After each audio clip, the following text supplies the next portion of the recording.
The other day I got into a really interesting conversation on Facebook about veganism.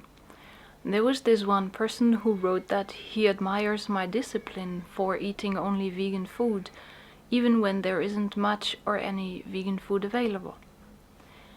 His use of the word discipline really caught my attention, because I don't feel like it's a matter of discipline. I don't consider myself a disciplined person at all. In fact, I think I'm one of the most undisciplined people on the planet. And I certainly do not rely on discipline to stick to a vegan diet and lifestyle. To me, that sounds like saying, "Oh wow, you're so disciplined for not eating dog poop when you're hungry and there is no other food available." Seriously?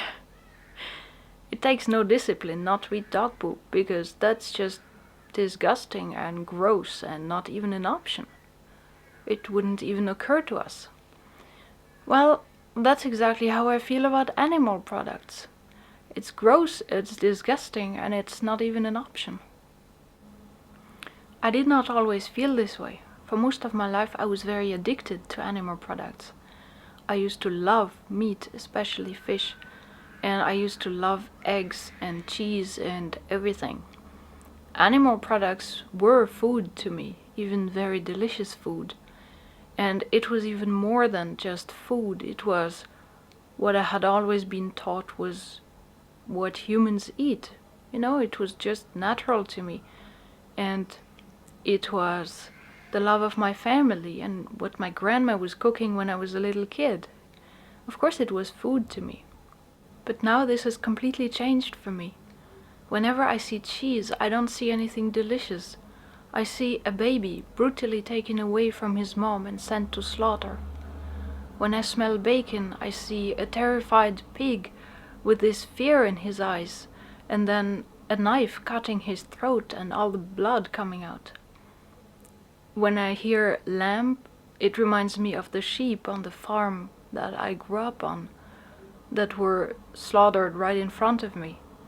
And I see them struggle and try to get free, and this knife cutting their throat and the blood flowing into a bucket.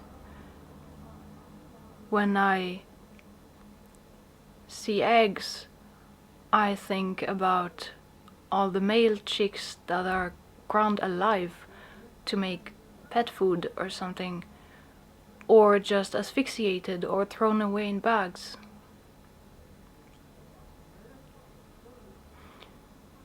All the meat reminds me of animals in the slaughterhouses, in this horrible place where it smells like fear and blood, and where they see the others being slaughtered right in front of them.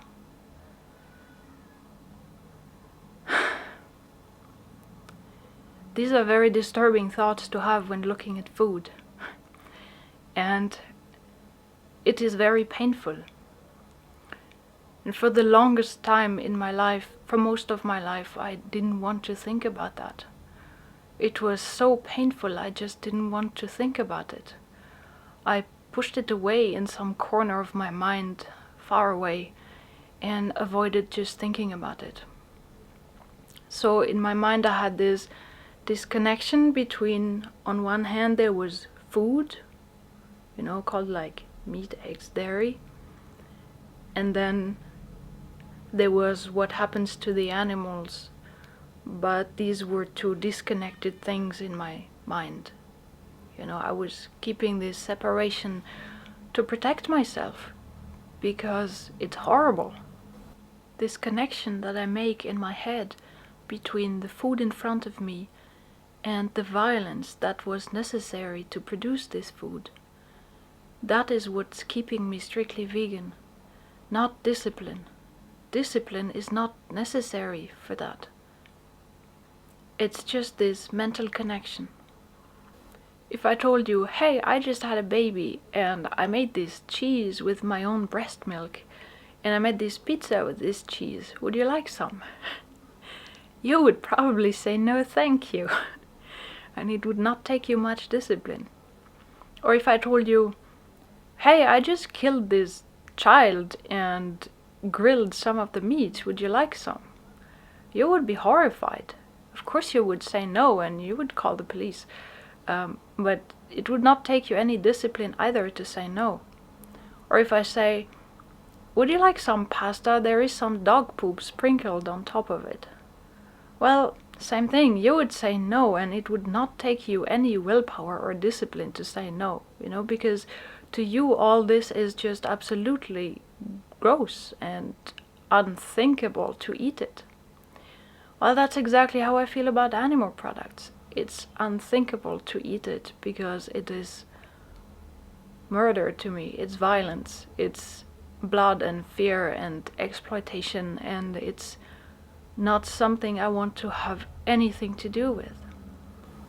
I would like to make it very clear that what I'm talking about in this video is staying vegan. It's not about going vegan, because I think that going vegan takes a lot more than just making this mental connection.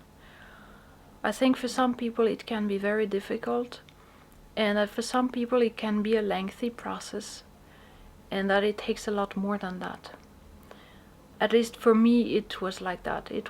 For me it was very difficult to go vegan, and it took a long time, and I even had to hire a coach to help me and get support, and it took many changes at all levels of my being, and it was way more than just making the connection. So I am not expecting anyone to poof, make the connection and go vegan overnight. That is not what I'm saying. I'm not talking about going vegan. I'm talking about staying vegan once you have gone through the process and you have gone vegan and you are there, and then it's just about how to stay vegan. I believe that to stay vegan, it does not require any discipline. All it takes is the willingness to maintain this connection in your head, even when it's painful, even when it's not convenient, even when you're hungry and there is nothing to eat, to maintain it anyway. The willingness to do that, that's all it takes.